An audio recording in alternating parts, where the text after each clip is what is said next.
Welcome back to the channel, guys. We've got started on our speedrun challenge car.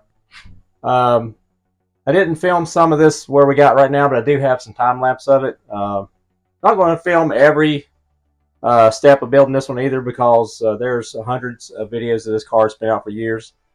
There's hundreds of videos of it out there. Once we get it all completed, I'll go over what we used in the build. At least the initial build, and then we're going to go. We got like 10 weeks of testing to do our speed run.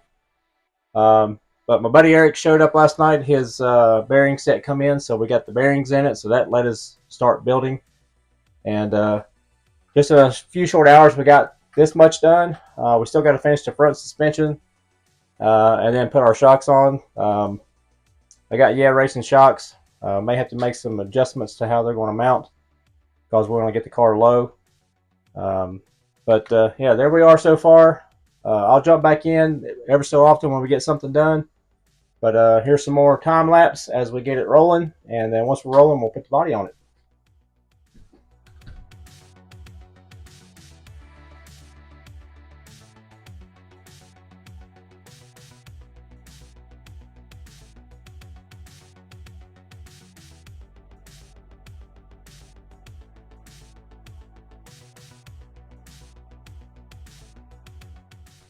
All right, guys, we've gotten to a good stopping point. We're down to putting body post on and shocks. We're not going to run the stock shocks because they're these. They're just little spring holders for the most part.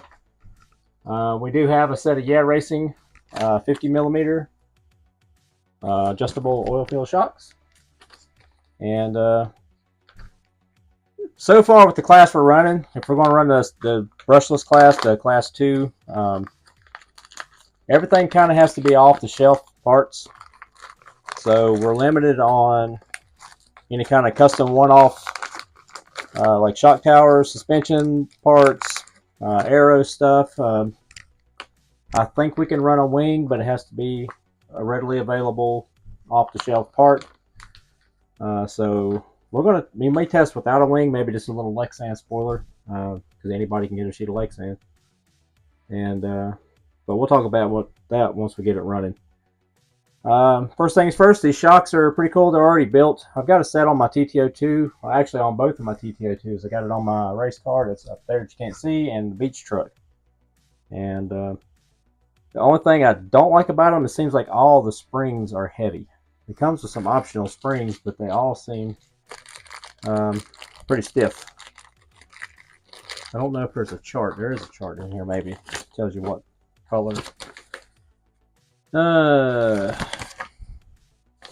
No, there's nothing on here about what color spring does what. All the springs have a little dab of color on them. That was yellow, blue, another blue, or a teal color. The ones on it are red. Red could indicate softest or stiffest. I can't tell.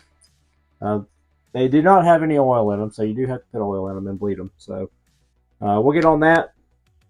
And I think we're going to run 40 weight since we're going to be running on pavement. We want this thing kind of stiff. So we're going to fill the shocks up. Try to determine which one of these springs is the softest, because I want a soft spring in the back just for the first test run. Because this car is going to be kind of twitchy, we want some suspension. I think we do, anyways. I might be wrong. The building process. The only thing that we've did so far, other than bearings, is I replaced all the hardware with stainless hex head, and it's just some stuff I got on Amazon, so it's readily available. Not really a performance upgrade, more or less it looks better and it's easier to use because I can use my power driver instead of wearing my wrist out, and it just looks clean with all the silver screws.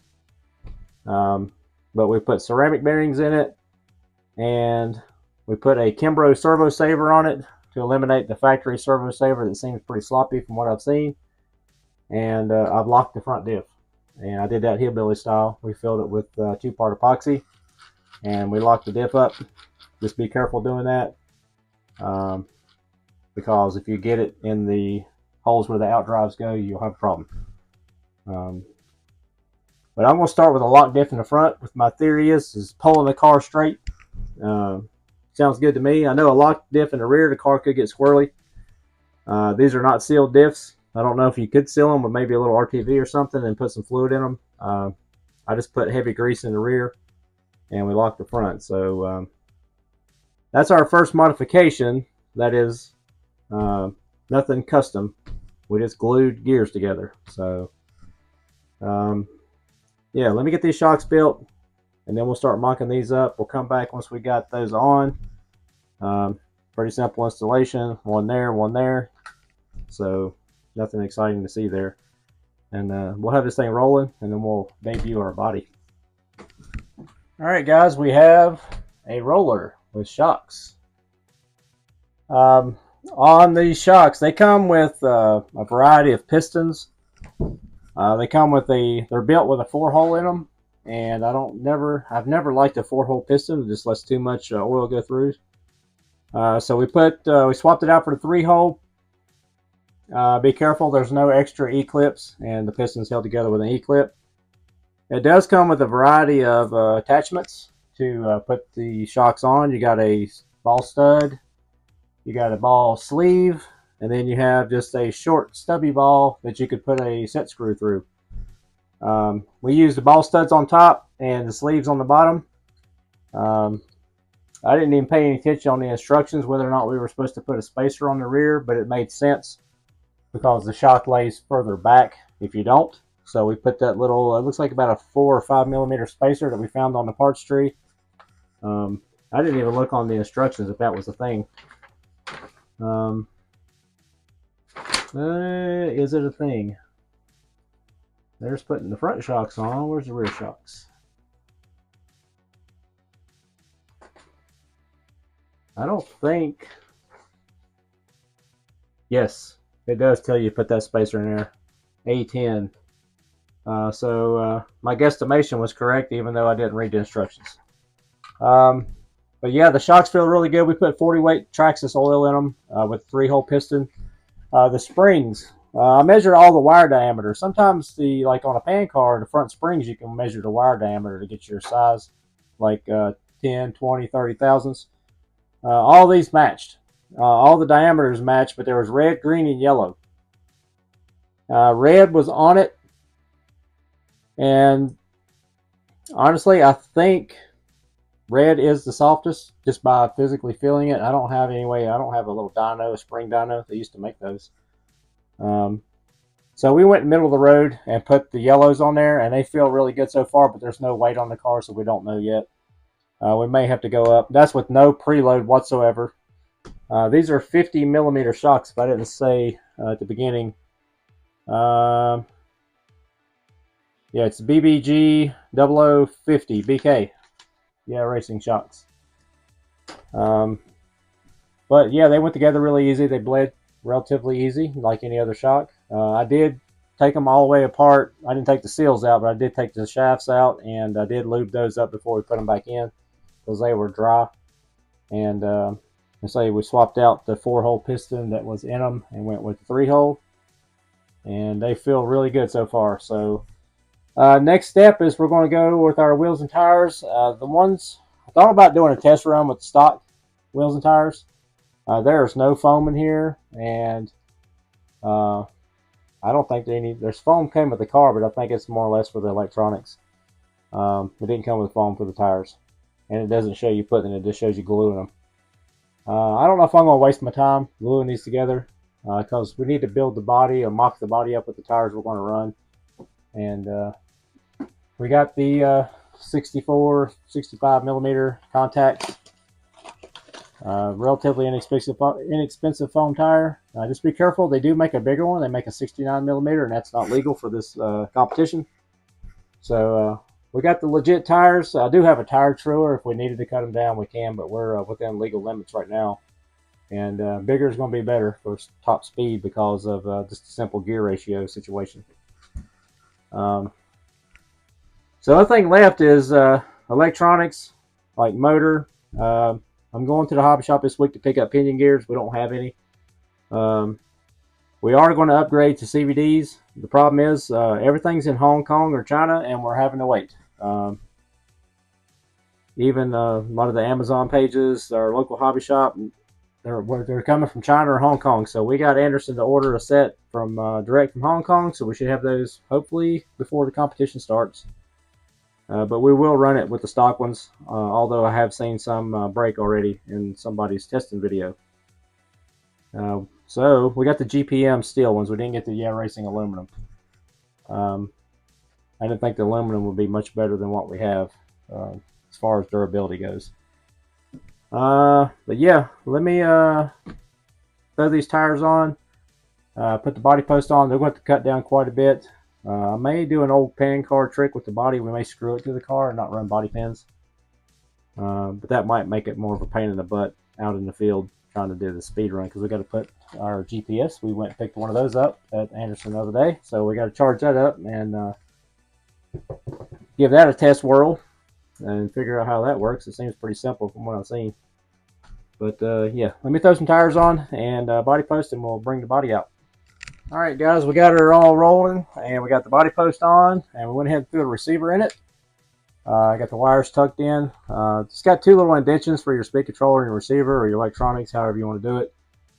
No matter what wheelbase car you build, you have this little box or opening. If you build the shortest to the medium or the longest, all that's determined by this center section right here.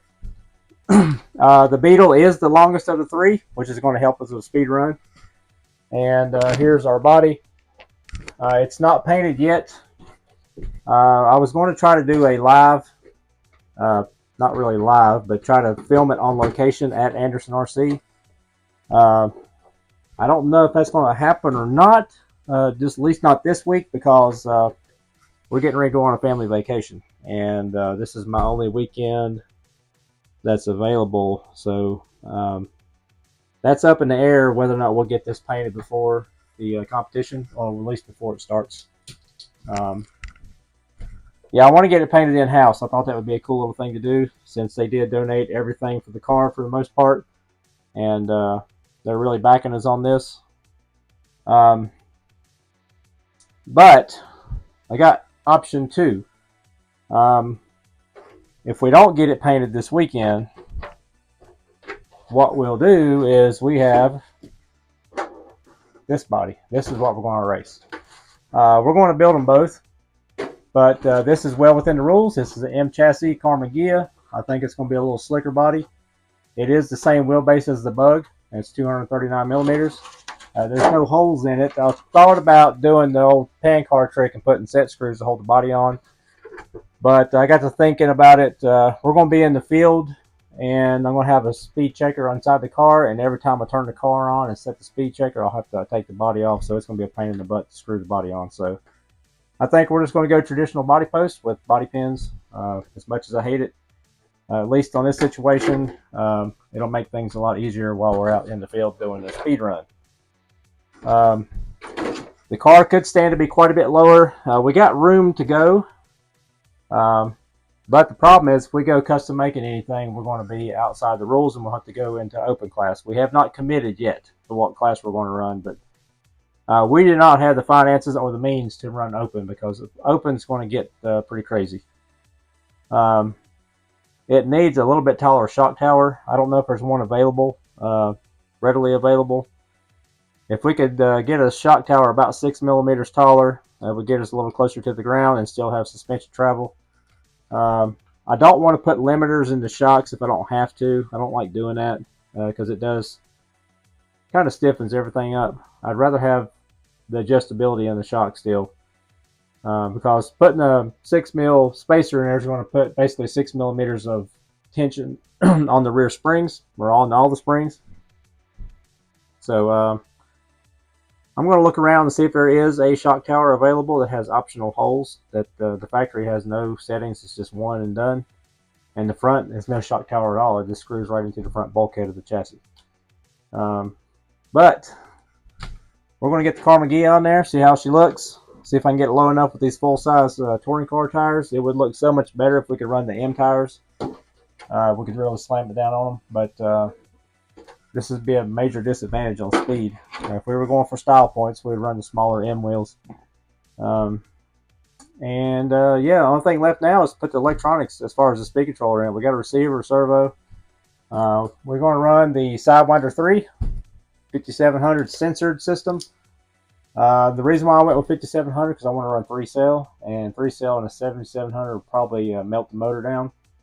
And my personal goal is 60. I think that should be achievable with this with 3 cells. We do have a few more little speed secrets up our sleeve that we're not letting out until we do some testing. But right now the car is completely bone stock, minus bearings and a little hillbilly modification to the diff and shocks. So we locked the front diff, and that ought to be, I think that's going to be a good thing to pull the car out as far as keeping it pulled straight. If you ever driven a front-wheel drive RC car, front-wheel drive will kind of straighten itself out and pull itself out of trouble. I even had thoughts of making it front-wheel drive and just eliminating the rear dog bones and see what happens, but we don't be at any disadvantage for traction. I don't think it would be any faster being 2-wheel drive, possibly less rotating mass maybe, but that's something to think about. And we got plenty of time to test it. All we got to do is pop these ball cups off and pull the dog bones out and give it a whirl, because we got a locked diff. And that drive shaft's all connected to the main transmission, so it's not going to be a problem. The only thing I don't like about this car, you do have a little window to get mesh your spur gear up, but I wish that was a gear cover, not part of the gear box. That would make life so much easier, because you got a motor plate in the middle, but that's not a separate piece. That's part of the whole transmission, so it has to be there at all times. There's no taking it off. But yeah, there we go. We're going to throw the body on. Like I said, if we can get it painted this weekend, stay tuned for a video of that live on the scene at the hobby shop. And if you're local, you can come on out. We will be recording. If you don't want to be on camera, don't get in front of the camera. I'll have it set up probably back in their little service area. But yeah, I think that's pretty much it for our initial build video. It wasn't much building video, a lot of time lapse, but if you want to see a build video, there's plenty of them out there. But this is our start. This is what we used, and I'll only go up from here. We're going to go fast, hopefully. So yeah, we'll see you next time. Thanks.